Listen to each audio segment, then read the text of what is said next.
Welcome back everyone to another video, and today I will be unboxing and reviewing the RK61, the Pro. I'm going to be unboxing the RK61 Pro.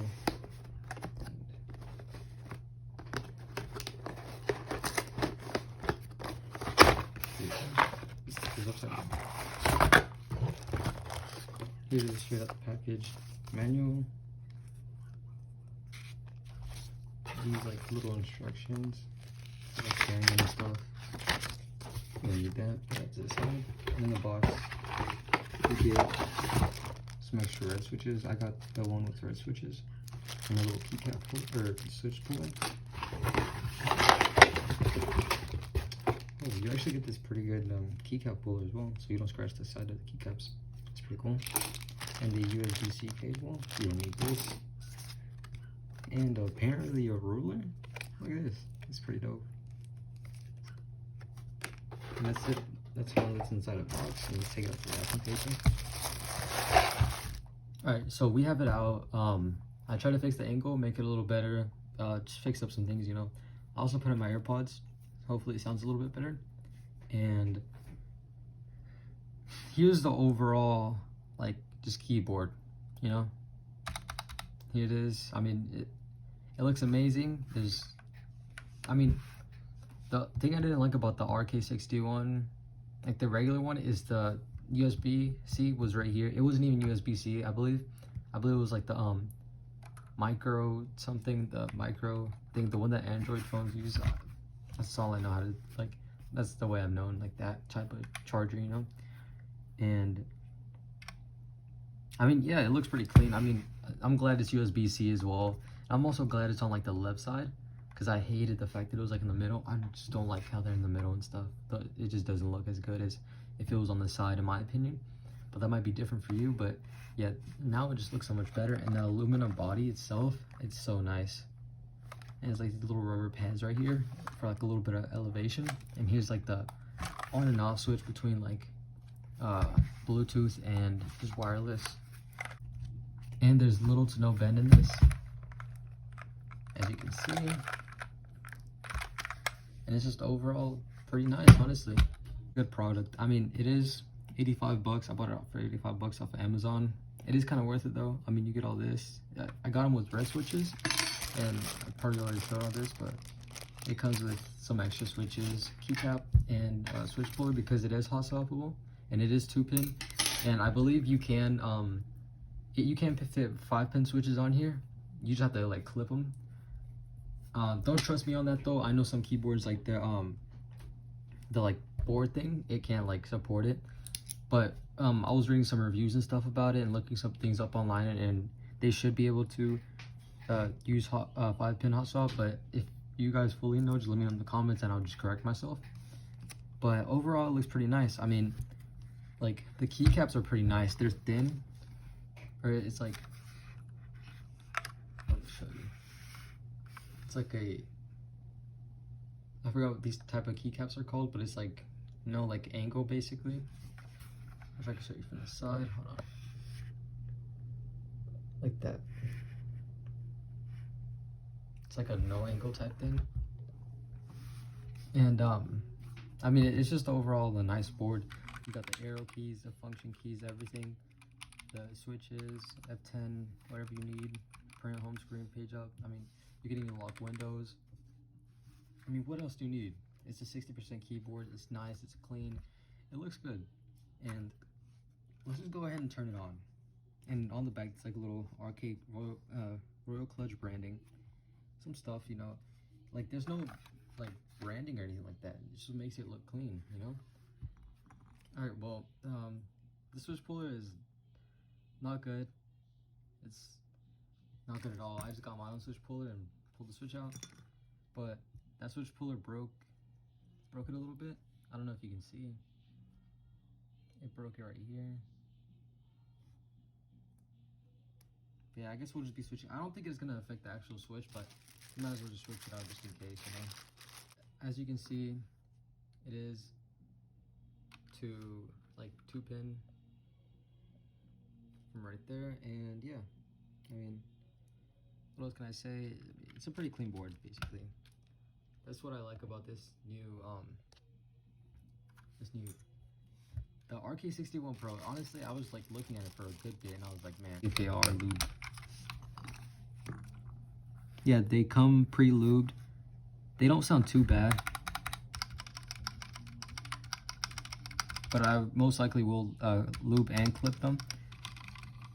I mean, they're pretty stable. They just need a little bit more lube, and I don't know if they've been clipped or not, but I might do that in another video. But I mean, let's just turn it on real quick.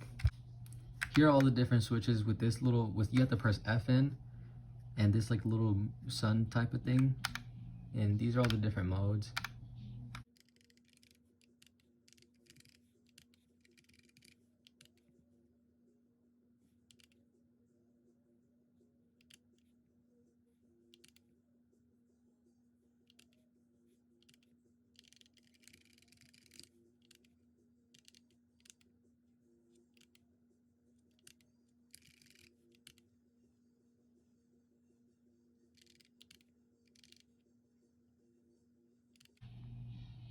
Okay, I believe those are all the different modes. Oh, never mind. Okay, those are all the different modes, should be at least. And here, there's like a little gear for minus and up. I don't know if you can see those. But here is like the little gears for up and then minus. And then I believe those are for slowing like the speed down of like, if it's going left or right. And this is like putting the speed up. And then this one, I think this is just for a solid color. Yeah, it's just for a solid color. And I believe if you use the arrow keys, you can move it like it going left or right. I am not too sure about that, but let me try it real quick. No, never mind. I'm completely wrong about that. But you can make it at its max or at its slowest.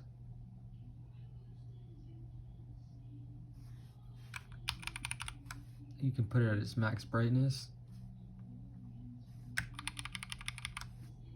That's off. That's the least brightest.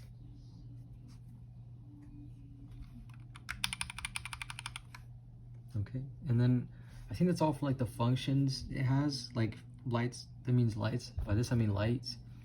And I believe these are, I don't know if you can see those. That's for like, no, let me turn this off. This is for, I believe those are all for like the number of like Bluetooth devices you can connect to at once. You just like switch from, you press FN 1, 2, 3, 4, you know, all of that, and it connects you to them. But I don't fully know. I think that's what it's for, but yeah. And then you just press FN for 10, you know, whatever else you need it for. And then I believe if you press like F delete or F and backspace, it's delete and stuff, you know, all just the normal stuff. And I mean, overall, it's just a good keyboard. And you can Windows lock it, FN and the Windows key, and it'll light it up right here, and Windows won't work. And then you can press it again and turn it off. I mean, overall, the keyboard is just a pretty nice keyboard. It is a 60% keyboard, so it has all the, like the functions that a normal full like 108 keycap or like key thing keyboard should have. I don't know what I'm saying at this point, but yeah, it has all the functions that like a normal size keyboard has, like the screen lock, all this, you know, it's perfect in my opinion. And turn it off. It's Bluetooth. I mean, what else do you need for this board? It's perfect, small, compact, good for gaming, good for typing. You know, it's perfect. I mean, it's just a really clean and good board, in my opinion. Like, it doesn't look like I'm gonna have any problems, but if I do have any problems, I will be making a follow-up update video on it. But yeah, I mean, it's just like I enjoyed the RK61. I had that keyboard for a couple of months, and then I upgraded to a SK61. That keyboard was good as well, but I just switched to a 10 keyless keyboard again, but I didn't really like how big it was, so I just went ahead and pulled the trigger, bought this one. This one looks, it's just all I could ask for, you know. The keycaps are nice, switches are nice, feels nice, sounds nice already. I am going to mod it a little bit, but that's gonna be for a completely other video, maybe next video, who knows. But yeah, I mean, it's just an amazing board overall in my opinion. It looks good straight out the box, and it's a plug and play keyboard. Like, what else do you want? And it's like straight up, like all the functions are like, you know, they're like common sense basically. And if you like don't have common sense, or it's like a little bit too hard for you, or it's your first 60% keyboard, there's these instructions. That's Chinese, but this is where's English at? Right here. I mean, you get the instructions. I mean, you get the whole combo, wombo. Hey, you even get a ruler. You can't, I mean, you can measure your schlong, whatever the hell you want with this. It's perfect, man. You see? Like, any issues with this item, feel free to contact them. Perfect, man. You get trash, keycap puller. This is the only thing I hate about this whole thing. This trash switch puller. It's so bad. But the keycap puller is actually insane. Like, oh my gosh, dude, these are so nice. You don't scratch up your keys or anything. So nice. And here's the USB-C cable. I mean, at the end of the day, it's the regular USB-C cable. It is kind of nice though. It's not braided, it's like a plastic feeling. Kind of nice though, not too bad, not too shabby, for sure. Pretty nice though. I mean, overall, the whole keyboard, if I were to rate it, probably like an 8 out of 10. 8, 9 out of 10, 8.5, around there. I mean, this is basically what you want. Like in a 60% keyboard, this is what you want basically. But I'm gonna go ahead and include a typing test. So yeah.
Overall though, I do think this keyboard is a really good keyboard, and I would definitely recommend this to anyone that wants to pick this up, and I will leave a link for it in the description. And honestly, thank you guys for watching, and have a good rest of your day.